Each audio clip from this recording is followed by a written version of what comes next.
तरीका से बांग्लादेश में हिंदुओं का कत्लेआम मचाया गया है, हिंदुओं का नरसंहार हुआ है।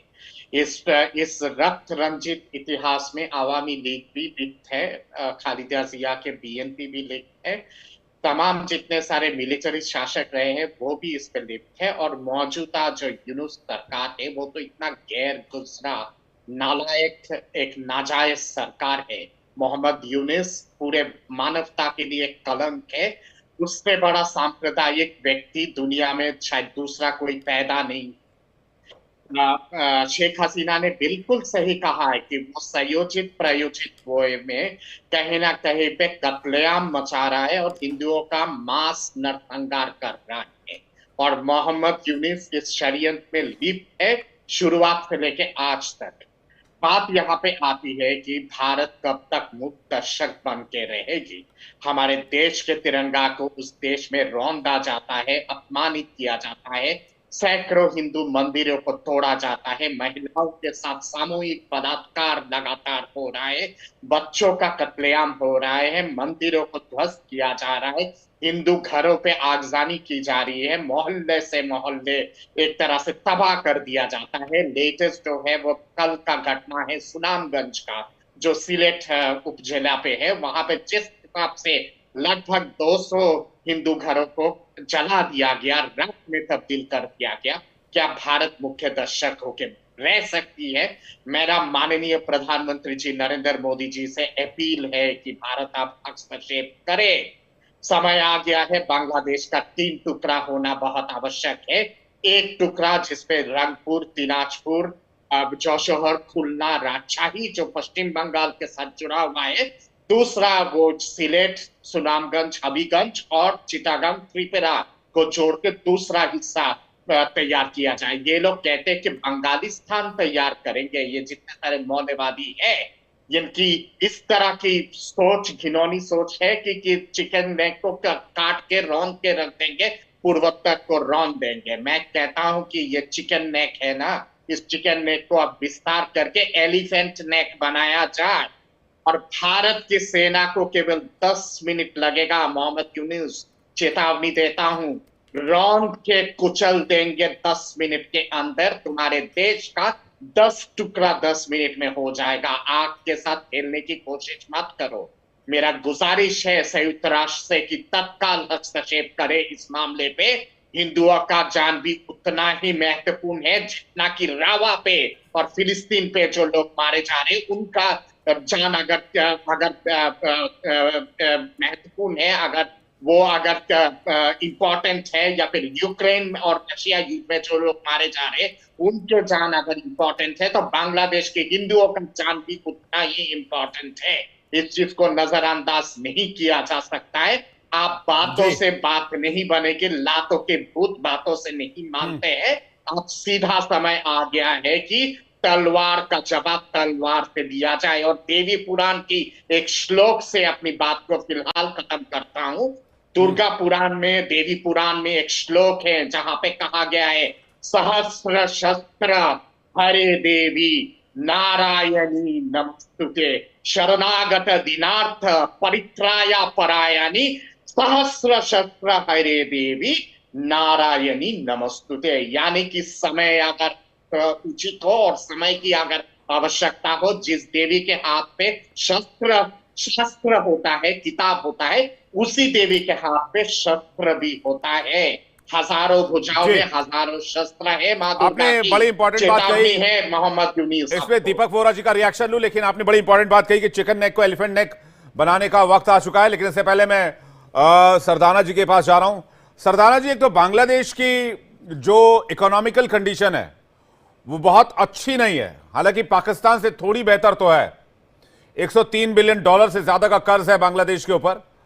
दूसरी बात यह कि बांग्लादेश के जो हालात हैं और जो तस्वीर बनी है, वहां पर ना तो कोई इन्वेस्टर जाएगा, ना कोई इन्वेस्ट करेगा, और जो इमेज आज की तारीख में बन रही है उससे लग रहा है कि बांग्लादेश अब पाकिस्तान की राह पर है। सबसे पहले आपको, सभी पैनलिस्ट और दर्शकों को मेरा प्रणाम। देखिए, आप किससे इकोनॉमी की बात कर रहे हैं? आपने देखा अफगानिस्तान, वहां पे क्या हाल है, आपने देखा सीरिया वहां क्या हाल है, आपने देखा इराक वहां क्या हाल है, आपने देखा पैलेस्टाइन वहां क्या हाल है, लेबनान वहां क्या हाल है।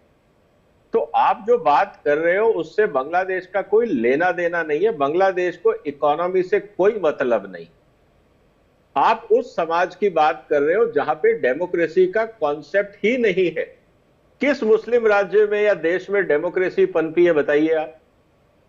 पूरे मुस्लिम समाज में डेमोक्रेसी का कॉन्सेप्ट ही नहीं है। यह सिर्फ हिंदुस्तान है जिसने 100 साल तक मुसलमानों को सिखाया कि डेमोक्रेसी क्या होती है। बाकी किस देश में डेमोक्रेसी है? किसकी बात कर रहे हो आप? तो आप ये इकोनॉमी भूलिए, रियलिटी को समझिए। उनको कोई फर्क नहीं पड़ता, वो भूखे भी रह लेंगे। अफगानिस्तान का हाल आपके सामने है।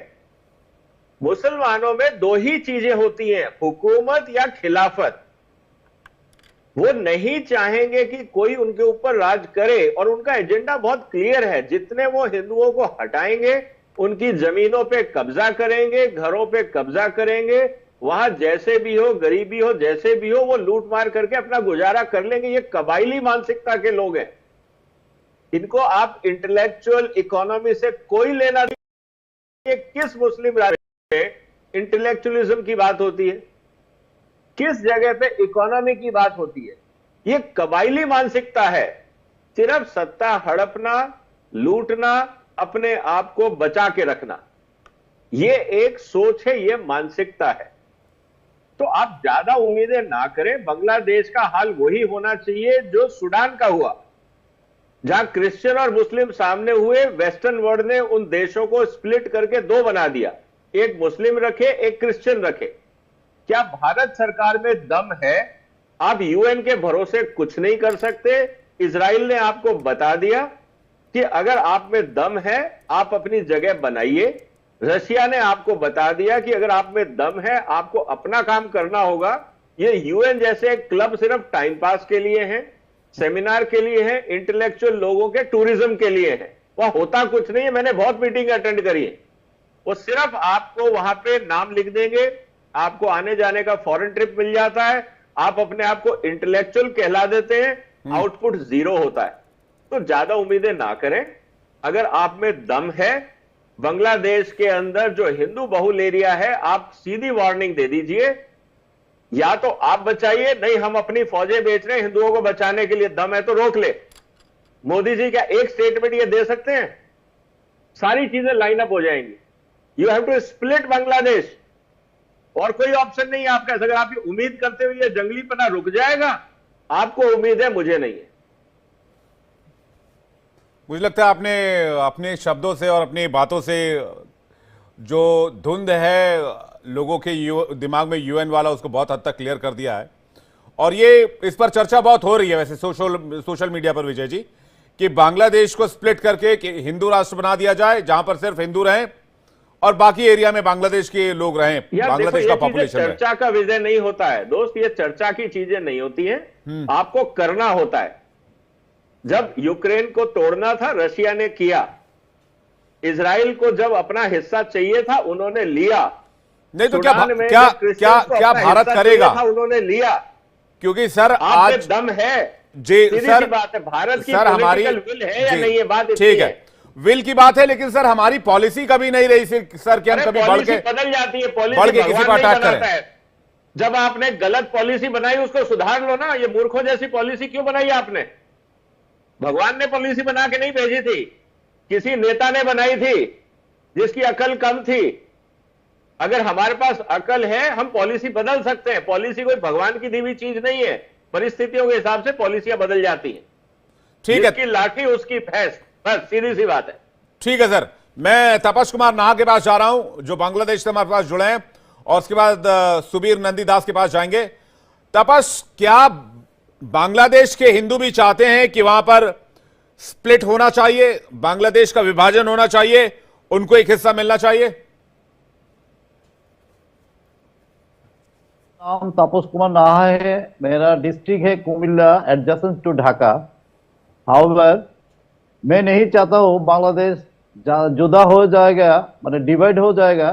मैं चाहता हूँ all the Hindus of Bangladesh इधर में रहेगा, उसको लिबर्टी है, उसको पावर है, राइट सब कुछ लेके जब से इंडिया मुस्लिम का रहेगा, इंडियन मुस्लिम का जिसका राइट है, मैं वो राइट का इधर चाहेगा। इंडिया मुस्लिम क्या राइट हो मैं जानता हूँ, आप जानता हो, तो मैं चाहता हूँ उसका राइट इधर इंप्लीमेंट हो जा रहा है हिंदू के पास। अदरवाइज लेकिन तपस, आपको ये बात समझनी होगी कि यहां पर 80% पॉपुलेशन हिंदू है हिंदुस्तान में, और कई बार ये बात कही जाती है कि इसलिए भारत का लोकतंत्र सक्सेसफुल है, कामयाब है। लेकिन बांग्लादेश में ऐसा नहीं है, आप लोग माइनॉरिटी में हैं। तो जो बात रोहित जी कह रहे थे कि वहां पर क्या सेपरेशन होना चाहिए, आप लोग कह रहे नहीं होना चाहिए, विकल्प क्या, उपाय क्या है? ना मैं नहीं सेपरेशन नहीं चाह रहा हूँ, सेपरेशन नहीं चाह रहा हूँ। From Iran to Cambodia was Hindu state. Separation होने के बाद क्या होगा, हिंदू का संख्या, हिंदू का नंबर कम से कमते रिड्यूस हो रहा है। Now we are in India, now Hindus we are in India. So it's my personal opinion, we don't want any separation, but we want to stay here as Muslim state in India. Who is right there? ठीक है, विजय जी को लेकर आइए जी, बोलिए आप पूरा कीजिए। No, who is right they are enjoying, the Muslims are, the minority of India are enjoying this right I want here. All the Hindus, 3 crores Hindus living here in Bangladesh, तो सब कुछ चाह रहा है और अलग एक पार्लियामेंट मेंबर हो जा रहे हैं, 60 और 50 parliamentarian seat we want, we demanded to go. लेकिन तपस, एक बात आपको समझनी होगी, इसका जवाब मैं रोहित जी से लूंगा, रोहित जी आपको बेहतर समझा पाएंगे। जो राइट आपको 1971 से लेकर 2024 तक नहीं मिली, वो राइट अब आपको कैसे मिल जाएगी, कौन दिलवा देगा, ये भी तो समझने वाली बात है ना। विजय सरदाना जी, माफ कीजिएगा, विजय सरदाना जी के पास जा रहा हूं। विजय सरदाना जी इसका बेहतर जवाब दे पाएंगे। विजय जी आपके पास, फिर दीपक वोरा भी हमारे साथ जुड़ गए। दीपक वोरा सर, बहुत बहुत स्वागत है आज के डिबेट में। विजय सरदाना जी, थैंक यू। देखिए, मेरा ये कहना है कि आप इस तरह के सेंसिटिव सवाल जो बांग्लादेश में लोग रह रहे हैं उनसे मत पूछिए। आपको वो बोलेंगे स्प्लिट चाहिए, कल सुबह उनके घर पे हमला हो जाएगा, उनको मार दिया जाएगा। आपको पता होना चाहिए किससे कब कहां कैसा सवाल पूछना है। आप बांग्लादेश के लोगों को लाके इस तरह के एक्साइटिंग सवाल मत पूछिए, ये गलत मैसेज जाएगा, उनके लिए रिस्क खड़ा हो जाता है। सबसे इंपॉर्टेंट चीज आपको जो समझनी है, जो मैं आपको कह रहा हूं कि आप उस संस्कृति को झेल रहे हो, यहां पे कोई पॉलिटिकल इश्यू नहीं है, यहां मानसिकता है। आपको पता है कि उनको वो हिंदुओं को नहीं रहना देना चाहते हैं वहां पे। आपके पास 2 ही रास्ते हैं, या तो उनको भारत में शरण दीजिए या आप फौज भेज के उनको कॉर्डन ऑफ करिए ताकि बांग्लादेश के जो आतंकी हैं वो उनको मारे नहीं। आपके पास और कोई रास्ता नहीं है, कोई मिडिल पाथ नहीं होता इन चीजों में। आपके पास दुनिया भर के सैकड़ों एग्जाम्पल है। तो ये कहना बैठ के कि हम ये कर देंगे, हम डिप्लोमेटिक करेंगे, ये मूर्ख बनाने वाली बात है अपने आप को। कुछ नहीं होगा इससे। आपको 2 ही रास्ते हैं। आप जिस संस्कृति से डील कर रहे हो वहां डेमोक्रेसी का कॉन्सेप्ट नहीं है, या तो हुकूमत है या खिलाफत है। There is nothing called midway. ये पूरा संस्कार है, पूरी संस्कृति है। तो आप देखिए कोसोवो में क्या हुआ, आप ये देखिए कि बाकी जगह पे क्या हुआ, सूडान में क्या हुआ, आपके हिंदुस्तान, बांग्लादेश, पाकिस्तान में क्या हुआ, आपके इराक में क्या हुआ, सीरिया में क्या हो रहा है। कहीं पे मिडवे नहीं है, स्प्लिट है। या तो आप, अब जो क्योंकि वहां पे एक तरफ क्रिश्चियन है, दूसरी तरफ मुस्लिम है, इसलिए यूएन भी साथ देता है, वेस्टर्न वर्ल्ड भी साथ देता है। हिंदुओं में आप में दम नहीं है। इसीलिए मोदी साहब को साफ वार्निंग देनी होगी कि या तो जेनोसाइड रुकवाइए, otherwise I am sending my forces to protect Hindus. तुमको यूएन जाना चले जाओ, कोई प्रॉब्लम नहीं, आई डोंट केयर। इजराइल ने परवाह करी, रशिया ने परवाह करी, किसने परवाह करी यूएन की? हम ही बैठे हैं झुंझुना बजाने के लिए कि हम सुनेंगे सबकी। दम नहीं है अपने में। सिर्फ इतनी सी बात है, जिसकी लाठी उसकी भैंस। ये डिप्लोमेसी वगैरह वहां चलती है जहां 2 शरीफ लोग होते हैं। गुंडों के साथ डिप्लोमेसी नहीं चलती है। गुंडों के साथ फिर मुझे लगता है जो ऑप्शन आप बता रहे हैं वही ऑप्शन ज्यादा सही है। दीपक वोरा सर का रिएक्शन लेंगे, उसके अक्षय दत्ता कुछ कहना चाह रहे हैं और सुबीर नंदी हमारे साथ जुड़े हैं, उनके पास भी चलेंगे। वोरा सर, दो अच्छे लोगों के बीच डिप्लोमेसी हो सकती है, लेकिन गुंडों के साथ क्या करें? सर आभारी हूँ, बहुत बहुत धन्यवाद कि आपने मौका दिया। मैं समय बेंगलुरु में अभी भी पहुंचा हूँ। In fact I landed at the airport 5 बजे और दौड़ा हुआ अपने होटल में आऊँ। ट्रैफिक बेमिसाल। एक चीज आपको बताऊं, मैं सनातनी हूँ। मेरे को जो रिसीव करने आया था उसका नाम डेविड है, क्रिश्चियन, और मेरे ड्राइवर का नाम अफजल है, मुसलमान। ये भारत है सर, ये ताकत है इस देश की। अब मैं बताना चाहता हूं, जो अभी आपने जिक्र किया है कि हमको अंदर जाना चाहिए प्रोटेक्शन के लिए, सर ये जो अभी बात की है इन्होंने, ये बिल्कुल अहम बात है। गाली गलौज से या कहने से कि अच्छे हो जाएंगे ये लोग, हम प्रार्थना करेंगे, नहीं होने वाला सर। बांग्लादेश में ना डेमोक्रेसी है ना ऑटोक्रेसी है, वहां पे मॉबोक्रेसी है। ये सड़क पे उतर के स्ट्रीटोक्रेसी है, ये लोग कंट्रोल करें। 1 लाख है, 2 लाख है, मैं नहीं जानता। By and large the Bengali people used to be very culture conscious. सबसे बड़ी चीज उनकी संस्कृति थी। जब मैं उनसे बात करता था, वी आर बंगालीज, उसके बाद फिर कहते थे वी आर फ्रॉम बांग्लादेश, और तीसरा कहते थे वी आर मुस्लिम्स। अब ये सब कुछ बदल रहा है। I am seeing this change, क्योंकि 1 या 2 लाख ये जो जमाती हैं, जिहादी जो हैं, they have taken over. Sir let me tell you one more thing, internal जो स्प्लिट है हमने देख लिया है सर। ये जो मोहम्मद यूसलेस खान, इसको क्या बोलते हैं, मोहम्मद यूनुस खान, ये जो हिलरी क्लिंटन का मनी लॉन्ड्रिंग के आरोप में कितने आरोप लगे गए कि अमेरिकन गवर्नमेंट ने इसको पैसे दिए ग्रामीण को, और ग्रामीण ने क्लिंटन फाउंडेशन को दिए, और तभी ये डोनाल्ड ट्रंप से बहुत डरता है। सर इनकी स्प्लिट आ रही है। वो जो बैठा हुआ है बांग्लादेश नेशनल पार्टी वाला मैडम जो है खालिदा, उनके बेटे, वो प्रधानमंत्री बनना चाहते हैं, और यूनुस साहब चाहते हैं कि अभी 100 साल तक तो मैं इंटरिम एडवाइजर बना रहा हूँ। ये split we are seeing it coming. Sir अभी आपने जिक्र किया है, and I respect you Sardana sahab for saying that we should send in our forces. Sir एक यूएन का रेजोल्यूशन है 2005, रिस्पॉन्सिबिलिटी टू प्रोटेक्ट। आपने बिल्कुल सही कहा, मैं सूडान में आपका राजदूत था, मैं कोसोवो में था, मैंने ये देखा है सर। मैंने सीरिया में देखा है, मैंने किर्गिस्तान में देखा, मैंने कीनिया में देखा, सब जगह रहा हूं सर। ये रिस्पॉन्सिबिलिटी टू प्रोटेक्ट रुवांडन जेनोसाइड के बाद सबसे पहले हर सरकार का उत्तरदायित्व है माइनॉरिटी को प्रोटेक्ट। नहीं करते हो तो किसी की मदद लो प्रोटेक्ट करने की, ये भी नहीं कर पाते तो फिर कोई भी देश अपने आप अंडर रिस्पॉन्सिबिलिटी टू प्रोटेक्ट जा सकता है माइनॉरिटीज की सुरक्षा। एंड फाइनली अगर यूनुस खान साहब को कोई ये बता दे आपने शेख हसीना को इंटरनेशनल क्रिमिनल कोर्ट से ये वो करवाया है, सर ये जो आप ह्यूमन राइट्स वायलेशंस कर रहे हैं, कोई आप पे भी आरोप लगा सकता है। प्रोसेस बड़ा सिंपल है, और अमेरिका पे मत डिपेंड करिए सर। याद है सर आपको, मैं पूछ रहा हूं सर, जो सब लोग बैठे हैं बुद्धिजीवी हैं, मुझसे कहीं ज्यादा होशियार है, सद्दाम हुसैन का नाम याद है?